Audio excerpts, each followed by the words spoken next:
Siyabonga uNkulunkulu owadala izulu nomhlaba. Ye wakati sana ngurabo isu akazipalika ino. Owasikhethayo thina aboni ngaphansi kwalomhlaba. Kwamazibano kupetsira. Ala amalanga okugcina.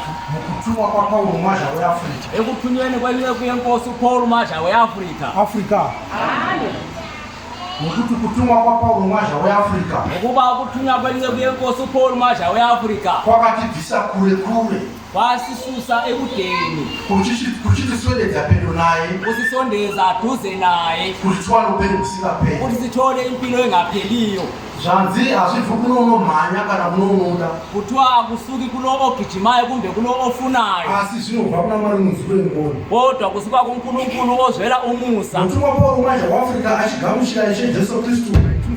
Inceku yenkosi uPaul mwaja weAfrika yemukela uJesu ngo-1946. Achimona agere pagore kumavazuwa. Embona ehleli efini empumalanga. Akati kwaziwa imambo Jesu. Wathi sabona inkosi Jesu. Nyenyedzi yaAfrika. Inkanyezi yase-Afrika. Kuriya kuti nesuwo takatomugamushira maari. Kusisho ukuthi nathi samamukela kuye. Ndosaka panotanga tichimba tichiti mambo Jesu wakaberekwa paBhethlehema ndiye mambo ogara. Yikho lana sicule sisithi inkosi Jesu yazalwa esibhedlela sokuthula.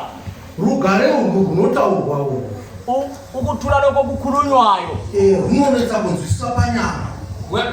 Kuyahlupa ukuzwisisa enyameni. Ndosaka Jesu pane nguva aitaura kuvadzidzi vake nokuvana achiti vakarupfadzwa nonzwa zvomweya. Yikho uJesu wayekhuluma kubafundi bakhe esithi babusisiwe abazwa okomoya. Vadzidzi vake pane nguva vakati vaudza kuti imi makapuwa kuziva zvakavanzika zvaMwari.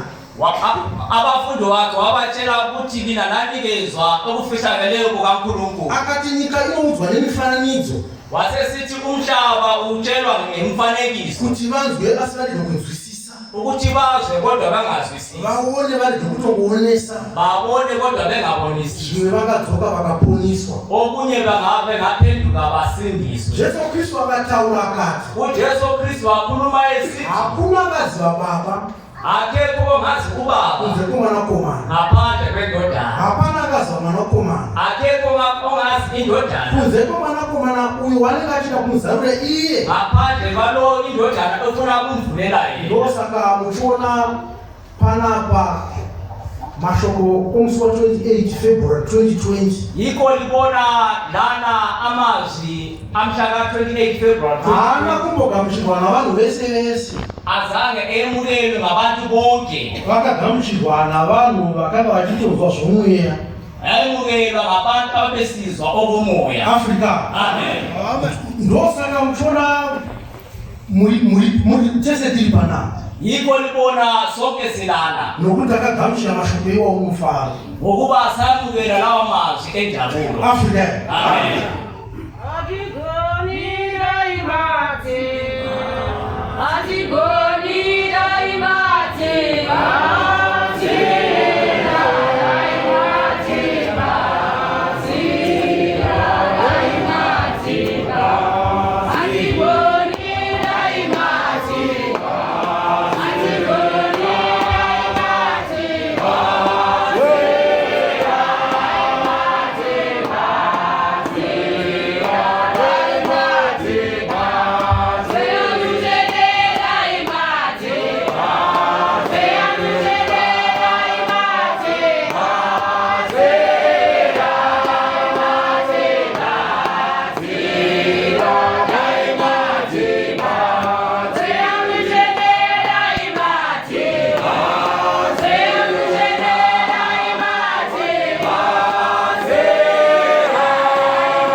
haiwa zvakanaka chose ngicule kahle kakhulu kuti hatigoni nejehovha matibatsira kuti asenelisi ngabe uNkulunkulu angasincedisa nokuti jehovha kana asipo hatina zvetinogona isu pano ngokuba uJehova maingekho nathi akuna lutho esilwenelisayo thina nokuti vamwe vakambozama vakagumira munzira abanye bazamile kodwa bagcina endleleni ndosaka muchiona kuti ivhangeri iyi yatiri kutifamba mairi yikho libona levangeli esikamba kuyo kuna vamwe vakatongouchiteverawo kulabanye abazama ukulandela asi vakazosiya vakaona kuti havakazvikwanisi kodwa bakushiya bebona ukuthi angeke bayenelise sezvakakaitawo John Mark pamfiria njengoba kwenza uJohn Mark la emfiria pairohwa munhu bekushaya abantu nokuda kwevhangeri ngenxa yevangeli leli ana Barnabas naPaulo kuThasa Barnabas noPaulo waseThasa akati haina zvarume izvi zvandingazvikwanisi wasesithi mina madoda lokho ngeke ngikwenelise ndakuzokera Jerusalema sengibuyela eJerusalema ndopamunozobva zvichinzi Paulo naBarnabas parwendo rwechipiri kuti vaite kunofanidza evhangeri yikho lisizwa kuthiwa Paulo noBarnabas okambeni lwesibili kuyachumayela vanobva vapesana bayahlukana nokuti Barnabas waida kutora John Mark ngokuba uBarnabas wayefuna ukuthatha uJohn Mark asi Paulo wakati hazvigoni kumutora nekuti wakambotisiya papamfiria kodwa uPaul wathi awenelisi ukumthatha ngoba uke wasithiya emfiria Africa. Amen. Saka vhangeri tikufamba mairi inodanhu vakashinga manje ivangeli sikamba nayo kufuna abantu abazimisele Africa. Amen. Kana une hana usinanyatsa kutenda zvetsamba yamusi 28 February 2020 manje maungenelisi ukukholwa ngale ncwadi eyabhalwa mhla ka-28 February 2020 wotombotsanya kufanele uzimisho kokudla nokuti Jehovha wakatongoudza Gideon ngokuba uJehova wake watshela uGideon achitoda kuti iwe udzikinure vaIsraeri pamaboko avaMidhiani esithi ngifuna ukubana ukhulula ama-Israyeli esandleni sikaMidiyani. Africa. Amen. Mukaverenga vana va27 ungafunda kuba 27 varume pakanga pane ma-thousands bekunenkulungwane zabantu asi Jehovha wakati no iwewe Gideon ndiwe uchavabatsira vanhu ava asi Gideon aivagwara kodwa uJehova wathi wena Gideon nozobanceda aba bantu kodwa uGideon ube ligwala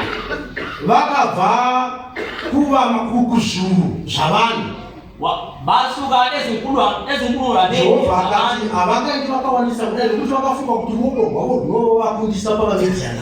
uJehova sesithi angeke behambe baningi ngako ngobana isandla siyabo siyabanqobisa kumaMidiyani. But it's from 32,000 beku-32,000 zvikazotodaidzira wathiwa umemezi kuti vanotya ukuthi navanodedera ngavadzokere kumisha yavo babuyele ezindlini zabo.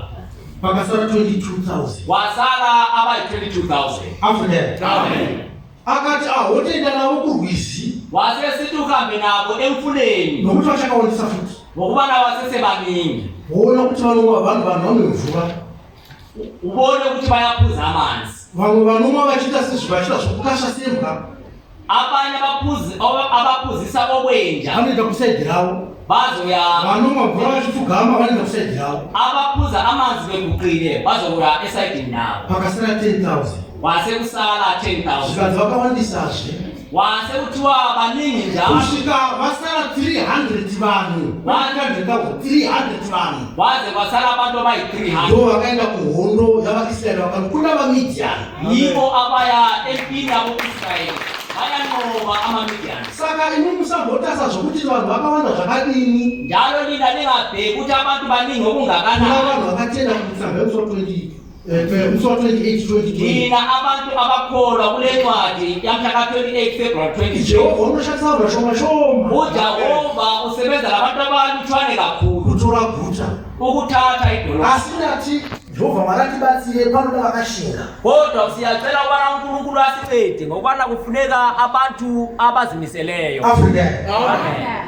Zvinokuya kwedu kwataita pano manje kuza kwethulana tauya kuzonamata Mwari size kuzothandaza uNkulunkulu. Africa. Amen. namwe tinayo panyika ya zvino uhlupho esilalo kulomhlaba wamanje. vanhu vaita dambudziko rokuti unenge achidasa kuti nikuri kuitei. Abantu balohlupho lokuthi omunye abebheka ukuthi omunye wenza akamira papi njalo ume kuphi. nyambisirwa bhuku yaSolomoni parworo rwaSolomoni Incwadi kaSolomoni ehlabelelo sayo 1:6 yati musati tarisa kusvika kwandakaita uku ngingangibheki ubunyame ngibo bodwa. zuva rakandipisa zvakanyanya Ilanga lingishise kakhulu nokuti ndakarima munda yamadzikoma angu ngoba ngalima insimu yabafowethu wangu uchidyiwa neshiri. eyami insimu idliwa yinyoni. zvichireveiko? Kusisho ukuthi kureva kuti unogona kutarisa zvomumwe iwe unotadza kutarisa zvake una mwari wako kuti upinde denga. kusisho ukuthi uzobheka komunye kodwa ungabheki kokwakho instead of ubheka kuNkulunkulu sezulu. Africa. Amen. ino inguva yekuti vanhu vanabate Mwari nomwe makazvitarisa Lesi isikhathi sokubona abantu bethandaza uNkulunkulu lizibhekile. nokuti tiri painonzi it is time of the end. Ngokuba sisesikhathini sokugcina. Africa. Amen. warova chake muhomwe Ochayo kwakhe esiphameni. iko zvino izvi kana ukange wasara kuti wabva uchingopune miviri Okwamanje mawuthe wasala unenhliziyo ezimbili. hamene ukatenda chanje utachona kuti unoibata here Asazi ukuthi uzoyibamba nayo inqola yakhona. nokuti yakanaka mabvazuva. Ngokubana igijima ibheke empumalanga. Africa. Amen. 1 Petro 1 verse 3 nhaka yakachengeterwa vakatsanangurwa Mwari Baba washe wedu Jesu Kristu ngaatende wakatiberekera zvenyengoni dzake huru. Africa. hanzi nhaka yakachengeterwa Inotho egcinelwe. kana tichitaura zvenhaka Masikhuluma ngenotho. kune nhaka mbiri panyika. Kule notho ezimbili emhlabeni. kune nhaka yonosiyirwa nababa vako kana mai vako vakana vafa. Kule notho oyithiyelwa ngabazali bakho mabefile. kuya nhaka yaJesu Kristu. Kubuye inotho kaJesu Kristu. isu takaunganira pano inhaka yaJesu Kristu yokudenga. Thina esikuthanelelana inotho kaJesu Kristu yasezulwini. nokuti nhaka dzapanyika ino Ngokubana inotho yalo umhlaba dzinopera. iyaphela. Africa. Amen. within 2 years nhaka iwe ndikatotsakatika pasina chinhu. Ngaphansi kweminyaka emibili. Asi nhaka iri muna Jesu Kristu yatakaunganira pano Kodwa inotho kuJesu Kristu esikuthanelelana ndeupenyu kusingaperi. yempilo engapheliyo. upenyu kusingaperi ndiko kuti tizive Kristu wakatuma Paul mazha weAfrica. Impilo engapheliyo yokuba siyazi uKristu wathuma uPaul mazha weAfrika. Africa.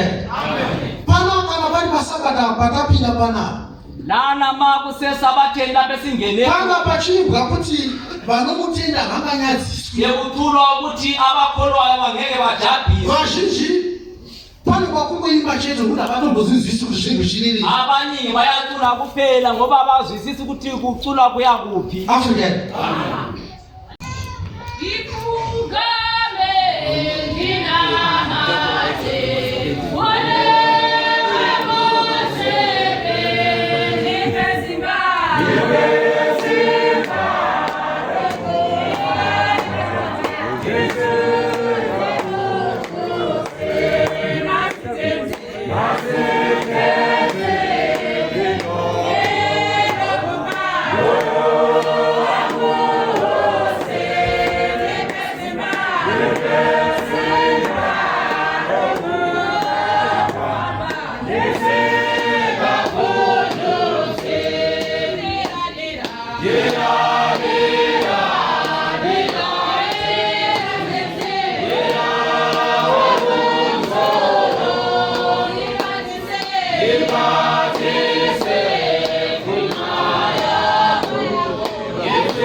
sakati makombo mwashiko Afrika. Umsebenzi esibuthanelana ngokaJesu Kristu wathuma uSaint Paul majayo eAfrika. Kana zichitwa basalise pano Ma usenziwa umsebenzi lana iso atina chedu thina asilakho okwethu. pakupedzisira zinokuti tilibaranda pasina Ekugcineni sithi sizithunywa ngokungekho nokuti basalina baridzi ngokubana lo msebenzi unomnikazi. ndosaka mushona kuti muivangeli Yikho libona phakathi kwale ivangeli kana munhu akaita chipo chanenga nacho ma umuntu engabala sipho onaso munozona zvinhu zvakungochinja-chinja lizobona izinto sezingathi ziyatshintsha-tshintsha. arivairuwadzana vanoguma nechipo chokuipa uyayenelisa ukuthi ube ngumama womanyano olesipho sokucula akati imbe engahlabela mozona azopfeka tumagirazi uzobona eseqala kugqoka okungamaglasi otuneza kunoti abakutoa kusvikudza vaserekesokana tomukotseta chete wothi ubone ukuthi lo sokuzigakamisa kusikho kwamehlo kodwa sokuyikugakamisa kuphela. afrika nyambisirwa basani pano hapana kana chedu kana umsebenzi olana asiwo wethu chatakauya nacho pano masaga okugara eseza nakho lana ngamasaka la sihleli phezu kwawo. osakatingopetapeta tutiza muchibheke chenda kumba Yikho libona sigoqagoqa sifake esikhwameni hapana chinowedzerwa kana kutapudzwa akukho okungezelelwayo mutu wapaomajo afrika akatodzisa zvikatopera ngokuba iSaint Paul majo Afrika chasara kuti vanhu vaite wafundisa kwaphela okusele ukuthi ndokana tichitaura tiri kugumano nihlala ngikhuluma amasembutanweni ndikatiko zvino mukaita sapa kubhot kana ari matv namadishi okwamanje lingabheka kuBOT masokungama-TV vazadza mufadzimba dzavo bagcwalisile ezindlini zabo. vanhu vakude bhora zvisingatomboiti Abantu sebebona ibhola ngendlela exakileyo. vanhu vakutodye chingwa chine mbiriso Abantu sebesidla isinkwa esinemvubelo hazvichina basa akusela msebenzi. vatomirira zvekuti mutumwa agomira zvakudzidzisa zvirega Sebelinde njalo ukuthi inceku yenkosi ifundise njalo. afrika Amen. nokuti dzimwe nguva mari chaizva ikaonesa pamunhu yotomutuma kuita zvimwe zvinhu Okunye ukuthi imali ngabaningi emuntwini iyamthuma ukwenza okungayisizo. afrika ndosaka bhuku yazvirevo pa30 yati jehovha musati mapfuma Yikho incwadi yezaga ku30 yathi Jehova unganikezi inotho ndipe zvakaningana unginikeze lokho uye okulingene musati paumombo njalo unganginikezi ubuyanga kuti ndigoba ukuthi ngitshontshe kana kuti ndibe ndifuno yakaona ndigoti kana ndaguta ndikobvunza kuti jehovha ndiyaniko kumbe ngibe nenotho enengi kuti mase ngisuthi chakakosha paupenyu hwazvino okuqakathekileyo kuvana jesu mumoyo yikuba lo Jesu enhliziyweni nokuti shoko rake iwona jesu mumoyo utengere nhasi agare mauna kuraramise paupenyu hwako hwose lithi olo Jesu enhliziyweni kholwa kuye akuphilise. hapatauri zvajesu ari mumoyo mabhishopi akukhulunywa uJesu kana maprofisa kumbe kubaprofisa kana mamairwadzana kumbe kumama womanyana zvajesu ari mauriwe ukukhulunywa ngoJesu kuti utengere akuchengeta paupenyu hwako hwose ukuthi amuvumele ehlale enhliziyweni yakho empilweni yakho. munoziva kuna vanhu vanovimba najesu ari muno mumwe munhu liyakwazi ukuthi khona abantu abathemba ngoJesu omunye umuntu mwana akarwara mumba kutoteuya notomufuna kuti dekwatoedza akatomanya pamba pamupalidzi kana pamuvhangeri okuthi umntwana ngagula endlini akakwazi ukumthandazela mukafunza kuti ngabe sokusile ngigijime komvangeli iwe wakamboitei akuzwe ukuthi wena wenzeni handi akangochema athi mina ngimane ngakhala african ndosaka mabvunzo achida zvokuti vanhu havazivi kuti akotoemba kuti vanotenda vanganyadziswa yikho ngikhuluma ngisithi abantu abazi masicula sisithi ruyarwa rufanira kungoimbwa usati wasvika pachechiro ingoma le ayifanira ngicule ongakafike nokuti kuna mashoko makukutu ukuthi ida mazwi amakhulu panoda kuimba zvichibva pamwoyo uchitorevesa kufanele ucule kusuka enhliziyweni njalo chechi atakapinda iyi inkonzo esayingenayo le hapana zetinoti pei musambofa mafungidzira akuna okuthi pwe 1942 pakupera kwegore ngo-1940 mutumwa waazha weafrika achida akapidzwa pamusoro pegomo unceku yenkosi uPaul mathagitezwa phezu kwentaba pakaita shoko yakareba kuinda mudenga kwasekusiba letshe hanzi efika ndakafika ezulu ndakakwira kusvika pamusoro payo ngagibela ngaze ngafika phezulu ndikadanidzira ndichiti ngameneza ngisithi haleluya. haleluya Omnipotent reign. uNkulunkulu sebamba umsebenzi Jehova Maru Masimba usokubata ushe panyika. uNkulunkulu wamandla onke sebamba umsebenzi umkhosi emhlabeni Inoboza zvaireveko. niyazi ukuthi Zvaiva kuti wakuzishaya hondo dzose dzakatorwiwa dzakatongotangwa naJehovha. wakusitsho ukuthi impi zonke sezitabalekakaliswa nguJehova Isu takazotopinda mushenzi hondo dzedzatodii. thina sithe sesingena enkonzweni impi zonke seziphelile. Amen. Imi ndosaka kuti machida hapana unoona Jehovha akakunda. Amen. yikho wathi wayekhuluma esithi akulo muntu ongalo noJehova anqobe. Amen. Ili vangeli ndakayizwisisa. Mina le vangeli ngayizwisisa Nokuthi ndakazophinda ndambobva ku-ZCC. ngangena sendibuya kwezinye inkonzo eze-FCC Hayi tayitamba ngale besigida kakhulu zomugrawundi lapha egrawundi tayitodza vafana veswowani. bekuthiwa sinabafana besisowani Uye kuphinda kwangu kwakusinyore ungena kwami bekunzima asi ndazvizwisisa. bengazwisisi Tayitoti kana tikarwara zviyezvi besithi manje singaphuza azvingobva pamusha umhenda panext unogara ikoko boyasuka ekhaya ehlala kwenye indawo asi tapinda munhu kodwa sesingene kule nkonzo aisakamudzokana maruti kana muprofita taura timbobva pamakonogara angaze ngizwe umprofita wabhabhatizwa mawusungene kule nkonzo vatungamiri vanosvika kutoti gara panosvika jesu achidii abakhokheli bathi hlala uJesu azi wotogara nougare kuhle uhlale ngokuthula. saka musangofungidzira mawe Hayi ngacabangeni garai zvachose hlalani ngokungapheliyo mokadzikana nehana dzakatiteratere lihlaliseke ngenhliziyo zihlale phansi. Amen. nokuti muchazimba african Amen. akauya zvemazviro kwazvo Owezayo lo weza ngokwamaqiniso. mukanyatsa kuidzoka iyoyayai 1942 Ningayicula yalalilandela ngo-1942 akuizwa mashoko apuroprosota kunoti edisiwe phezu kwetshe ngiyabona lithi wo african. amen. zvino ukaona une dambudziko rako iwe Ungabona unohlupho lwakho wena rinonzi hariperi okuthiwa alupheli pane zvinongotingongorova kukhona kuyabafuna ukuthi nokuti kupheliswe. vese vakauya muchechi muthe african apostle church vakatenda vakabhabhatidzwa Ngoba bonke abaze enkonzweni the African Apostolic Church havana kuzeva vari zvavaiva kubva kare abazange babe Vakachinjwa. kuna bachi noupenyu hwavo nemhuri dzavo nempilo yabo nemhuri zabo muchazibva pamberi notii ngizozwa ngaphambili lapho siyakhona Kuti chivetero mhenyu inouya kukumuka kwaJesu Kristu kuvakafa. Kuti tive nenhaka isingavori, nhaka yatakaunganira pano haiori 1 isine mhosva, haine mhosva isingasvavi.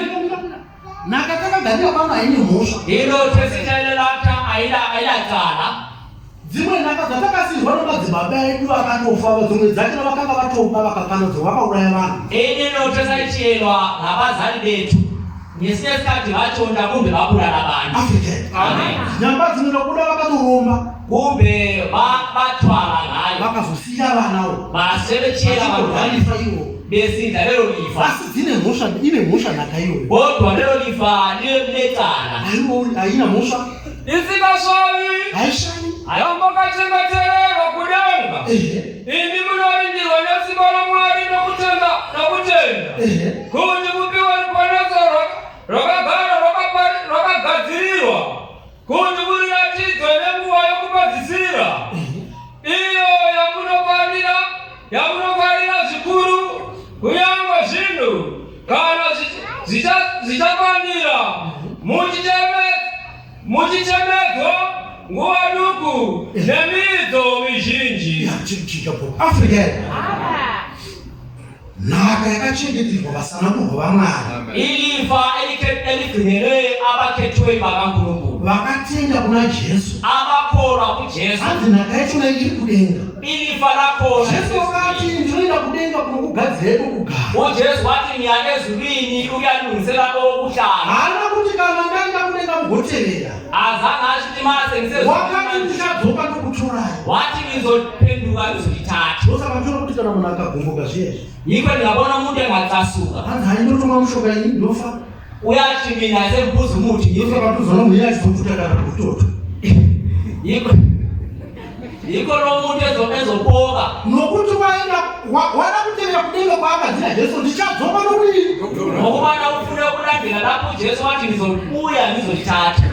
Hati kumbe kwababa vangu kune nzvimbo zhinji dzokugara. Ekhaya likababa wami kule ndawo kunezinto eziningi zokuhlala. Hama we, hatisati tasvika kudenga. Asikafike eswini. Ichiri paita. Zisemhlabeni.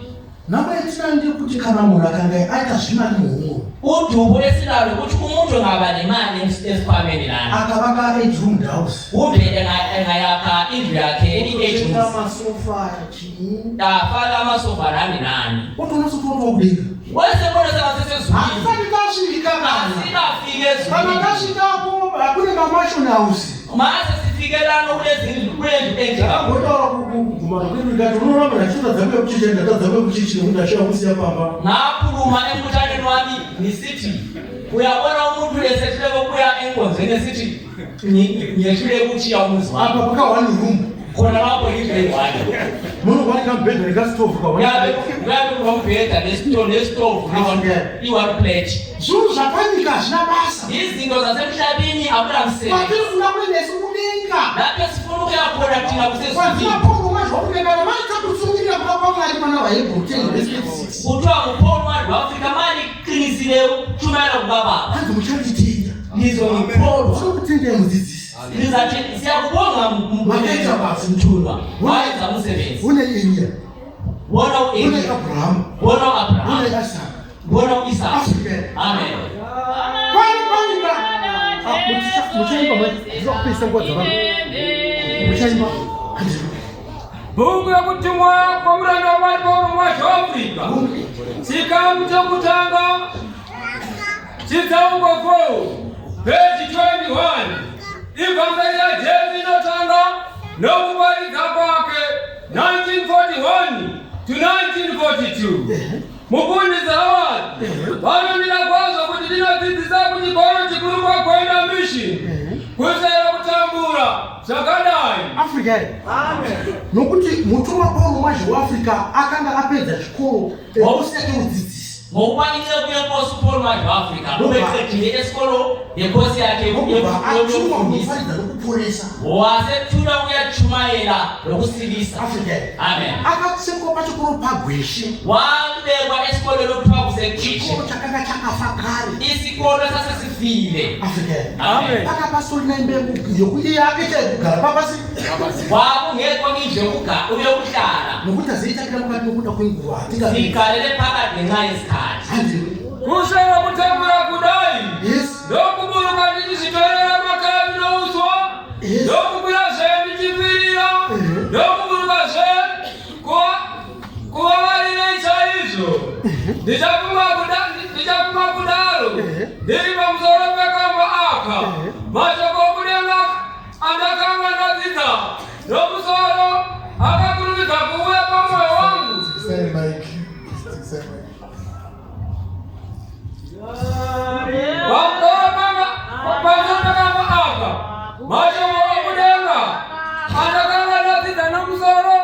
Akakurumidza kuuya pamwoyo wangu ndikataura ndoga ndichiti mweya washe uri pamusoro pangu nokuti wakandizodza kuti ndiparidzire varombo ivhangeri wakandituma kuti ndizivise vakatapwa kusunungurwa kwavo. Africa. Hanzi mashoko atakaenda nokuti vanongotofunga kutora mabasa racho. Ngokubana wayesekaba ngokubana ayale nomsebenzi. Nokuti nhamo yakanga yamurova. Ngokubana uhlupho belushayile. Ashawa nokubatsira kumusvitsa makavi nouswa. Esele ozamfikisa ingxoza notshani. Ndikuite sindakatira kuti basa rikupfuya dzimba dzavanhu muno muMagweshi. Wasekaba kuti ngaza lana ukuzofulela izinto zabantu. Hanzi asi mashoko akanga ndadzidza nomusoro. Kodwa amazwi abekade wafunde enhloko. Kuti mweya washo uri pamusoro wangu. Umoya kwenkosi usezukami ngokuthi wakandizodza kuti ndiparidzire varombo evhangeri wangidzowana ndishumayeleli abayana wakandituma kuti ndizivise vakatapwa kusunungurwa kwavo wangituma ukwana ngazise ababandiweyo kukhulula kwabo mozwa kunzi kusungirirwa mukuziva leyazi kuthiwa kubotshelwa kuda kuti kana ukasungirira mbudzi kana ng'ombe pamuti haibvipo kusvika yadii ungabopera imbuzi kumbe inkomo esihlahleni ndo zvakaita upenyu hwedu isi tisataga muchira ivhangeri iko kwakwenze impilo yedu tinasinakengukemeaa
tikaimba pana apa tichitati kudenga kwakadii Situlelana sisithi ezulwini kuhle.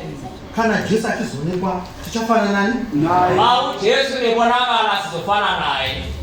ngakuti ni bishop panga achidzidzisa Ike ngathi ubishop efundisa lana. achitaura rwego anga achidzidzisa Khuluma ingoma kade eyifundisa. adza hakuna akafana Paulo ndiani Akuthiwa akekho ofana noPaulo ngubani. Africa Amen. papatuna pati trick Kule trick ekhona kule ngoma. Africa Amen. Paulo maja hongu yake ndi uPaul manje waAfrika ikwi yebo kwete muyebo. yake chi Muhathi akatoti mwanangu engathi mntanami zvinoita kuzokwenzeka. zvinotopa zvadii Kuhle kwenzeka. Africa Amen. isusu vanhu tinotevera Paulo maja weAfrica Thina abantu silandela uPaul manje weAfrika.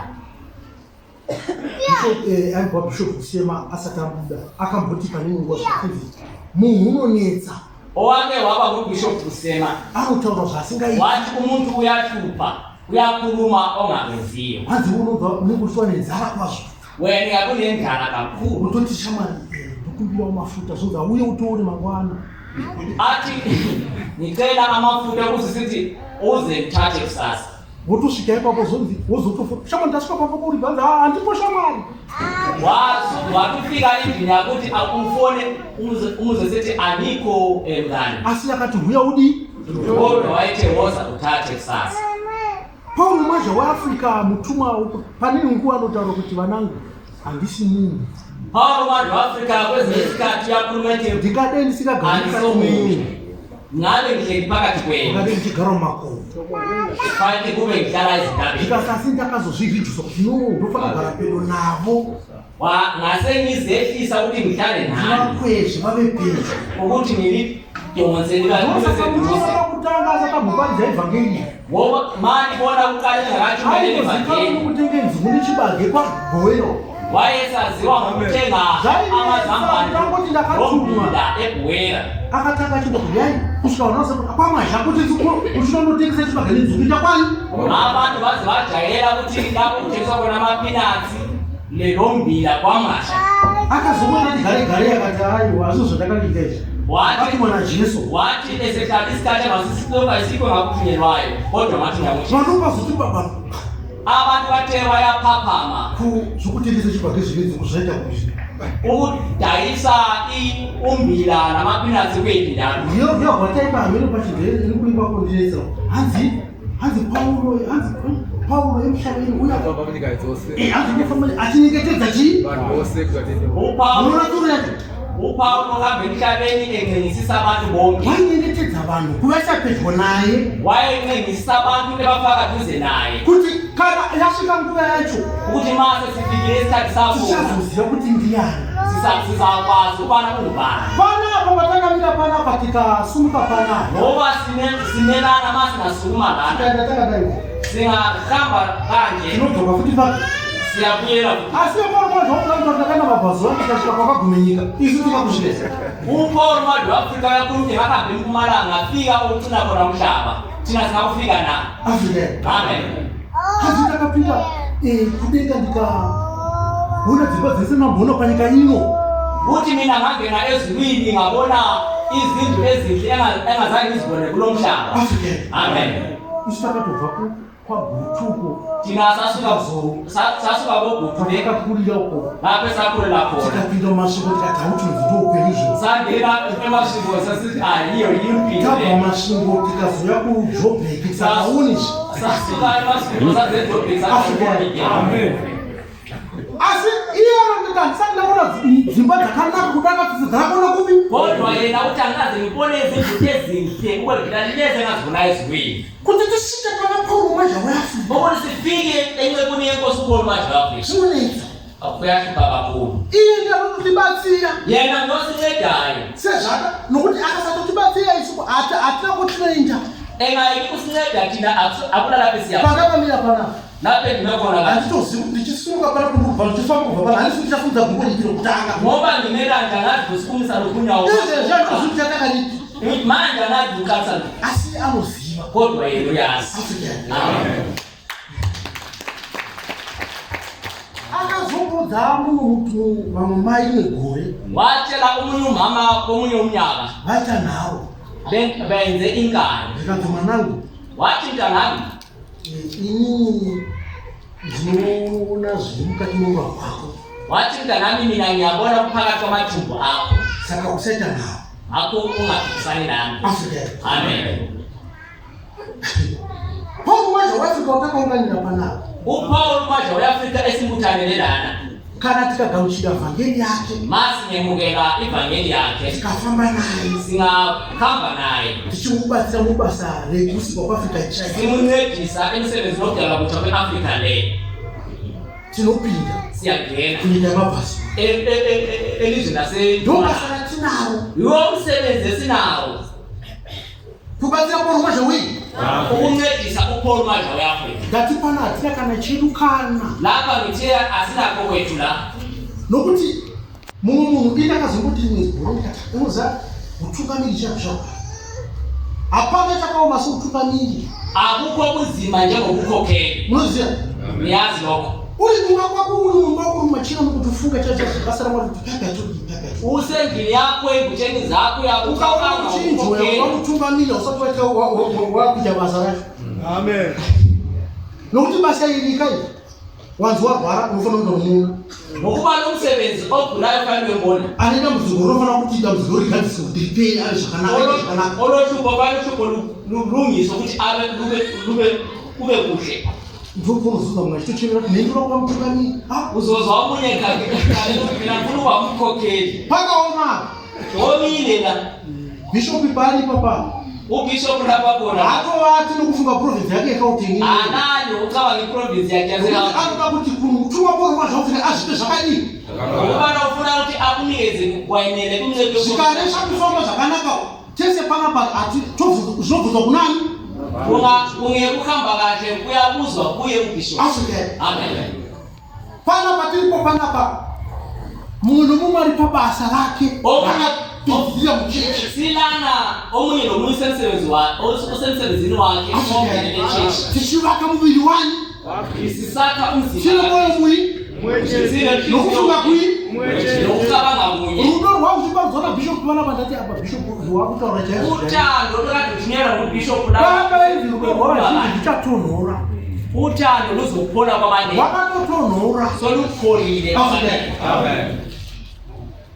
ipapa pagari atakaita apa hakuna anenge achiri pano mumwe ukuhlala sikwenzileyo lana akekho themba omunye nokufunga kuti ndagari naye pano hazvizosi uya kutsaba kuti loyengendayo lapha usizosi na kuti ipapa kuti foni yangu haitangoinda uthi lana ifoni yami ngeke ihambe na asi mutumwa Paulo zvakanzi kuma-70s kodwa inyoko yenkosi uPaulo manje wafika vanhu vaitibvunza kuti wemwazha vanhu vakomuwapei wayebuzwa kuthiwa wena manje abantu bakho hakuti vakangofanana ukubona bafana zvaunowana munoyo ndozvoona nomunani okuthola kuloyo kokuthola kuloya amen saka panofana kutogadziriswa kuti tidzokere pachidano chipi ako fanele kulungiswe sibuyele kuloluhambo yadesamba ngalo amen nokuti zvino zvese zvinopera we ngokuba konke chitasara rudo okuzosala luthando nesabata ndozviri kubi yikho kusezulwini zvimwe zvinoitikafanika panapa ipractice yezviri kubi aukazotangakunoyonokudenga ufanika panosine chii awungazoqala uba lothando ezulwini ubungalali lapha emhlabeni amen saka Jehovha Mwari atibatsire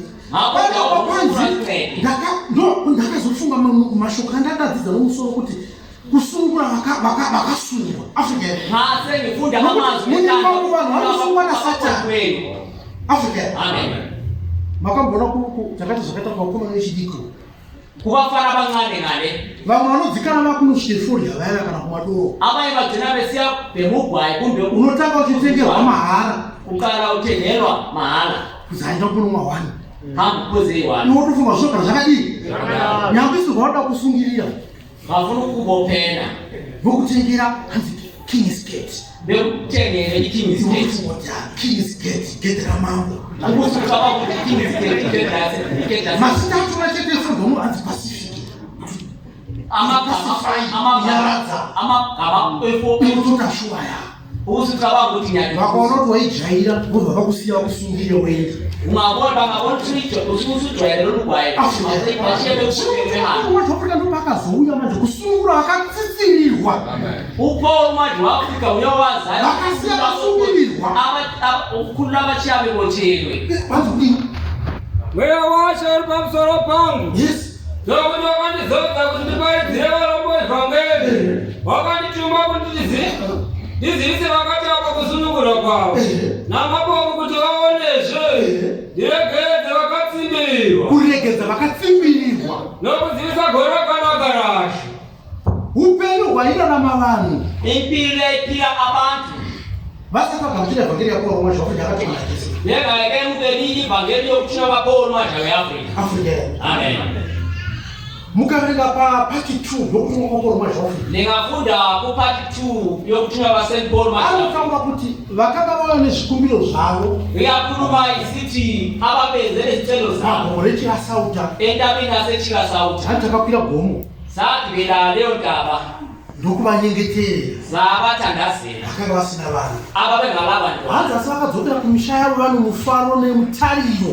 bakuyela ezindlini zabo baye nokuti nenjabulo vachava nei nethemba ukubazoba nabantwana amen zvino nomubvunzo wangu apo panzi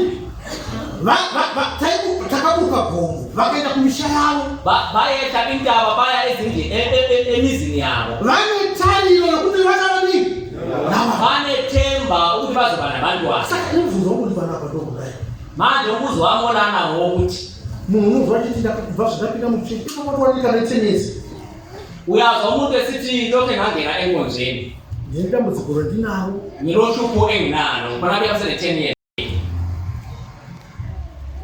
saka kuya kuti pane munhu ateuri ipapapa pachatanga kuti vanhu vakunochitanga basa handizve vazhinji vachauya vachiti indinorwara indinoneswa zvakati indakazodai omunye nomunye soe tesvika pastage 1 asikuita pastage 2 sizoba sestage tesvika yokuqala pastage 1 yoke sestage 1 munhu asi kupfuura sei umuntu akasiki munhu asi kubviswa matambudziko sei umuntu akagitshelwa inhlupho kanjani asi avo vanzi vakaenda kumisha vano mufaro kodwa vakamba emizini yabo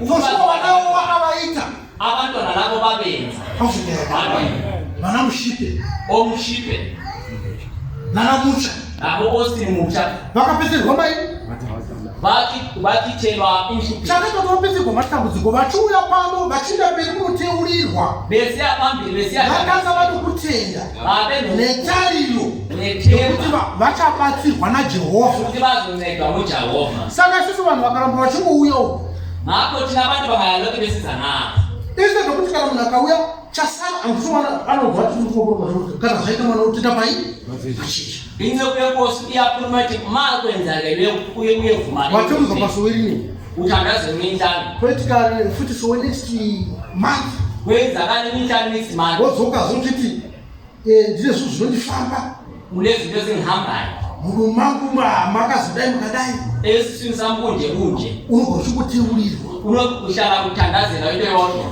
dambudziko chii uhlupho yini afrika amen nyambisirwa panapa kana pachikuwanzi inguva kuna kutenda zvatakaitirwa nani lapha siyanikezwa ukuthi isikhathi sokubonga lokuhlambuluka saka vanhu vanofanira kuva norutendo netariro abantu fanele ube nokukholwa muna jesu kristu nokuti vanomutenda vangadii ukubana abakholwa abangeke bathembe imo pano pese patiya lapha esikhona hapana kana hwana anombonyadziswa najesu kristu akekho jabiniswa kujesu kristu lana nokuti ivhangeri yatiri mairi ngoba ivhangeri lesi ezilomo watenda ukabhabhatizwa uma ukholiwe wabhabhatizwa kana nyange wakaone chitagi chakanzi best before December 2022 wangogamuchira shoko chete wamukele izwi kuphela vatungamiri vachisa ruoko abakhokeli bafarisana vanenge vachitoti life extended and two further notice vabe sithi impilo ingezelelwe two further notice saka kuti munoma muna chinomboramba lana kukho okuyalana kana chinenge charamba zvavakwauriwe pachako pakunamata kwako kuti urikubva urikuita mbeko tokuzokera kwashuru makwadile kukuwe wene kutandazelo saka vese vachauya apa vachizoteurirwa makoboka bazozalana vanhu ngave kutenda netariro abantu vabe nokukholwa iri muna Jesu Kristu Jesu Kristu Africa kuti Jehovha Mwari atibatsire ukuthi Jehovha uNkulunkulu asincede kuti ivhangeri nokuti anzi ivhangeri yakava moto unodziya nemvura inotonhorera mudzimba nepasisi ivhangeri yava umlilo ovuthayo namanzi abandayo eZimbabwe nemhlaba wonke. Amen. Vanhu vachinyaradzwa nevhangeri abantu besiliswa ngale vhangeri. Asi matonzo uyo chairman mabutu. Angeke mavile umvangeli